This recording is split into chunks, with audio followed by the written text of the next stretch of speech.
Confucius, by contrast to the kinds of definitions of happiness we have in the West, Confucian philosophy sees happiness as a sort of a collective phenomenon.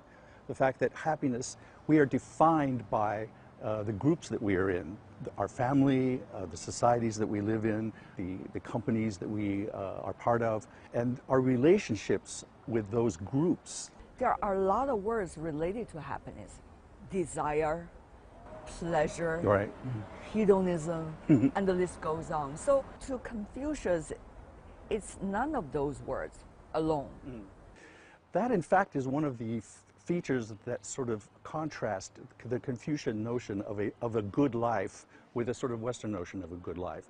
So for Confucius, this notion of happiness is not merely a matter of physical, sensual pleasure, is more of a holistic kind of a kind of a situation where you live in conjunction with other human beings, and the sense of self is broader.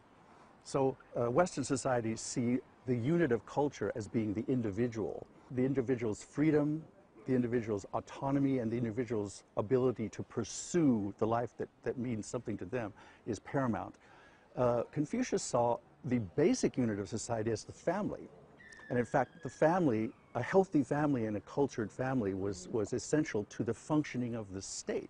The feeling of what the good life would be is not one of self-fulfillment, but of the total fulfillment of all those connections in your life. Talking about happiness and the so-called individualism versus collectivism, you see research in the West flourishing about Confucius' version of happiness. Yes, in fact, one of the most popular courses at Harvard right now is a course in Chinese philosophy. They have hundreds of students take the course, and they say it changes their life.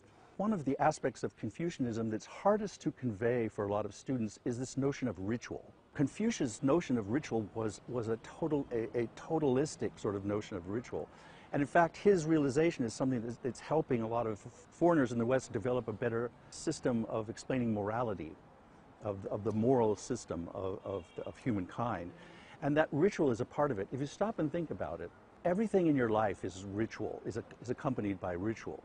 We think of ritual like someone saluting a soldier or ritual bowing, but actually the way you use your body in everyday life and the way you use your face and your head all convey the different kinds of connectedness that we have. You remember in the Confucius classics, they talk a lot about how the master sat, how he placed his mat, how he drank his tea, and so forth. These are not little things. So for example, how we use our heads.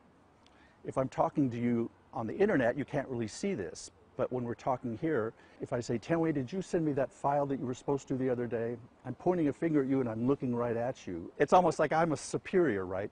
If I'm saying, Tian, did you send me that file that I asked for the other day?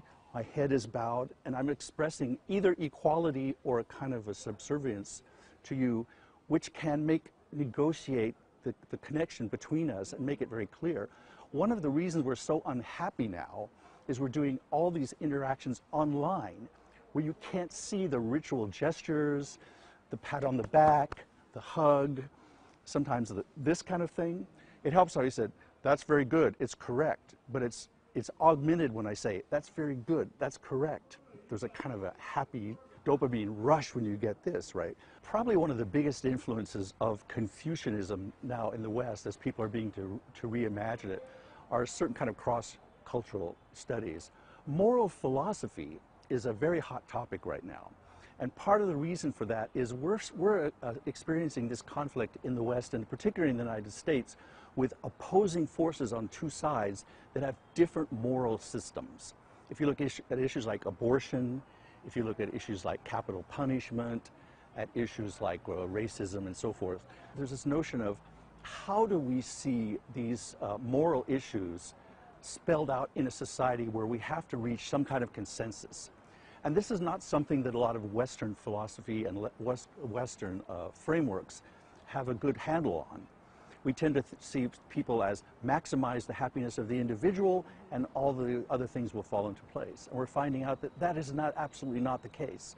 Maximizing the happiness of the individual results in schisms, in conflicts, and just absolutely unmendable conflicts that lead to violent conflict and war. So people are now trying to study what is a more optimal way of ordering a society that starts from different principles and that starts from a basic kind of a ritualistic shows of goodwill that can, first of all, set the tone for a sort of a peaceful kind of collaboration and compromise, which is so important in ritual, right? A lot of it is compromising your own status, your sense of self-worth, and so for the benefit of the other person.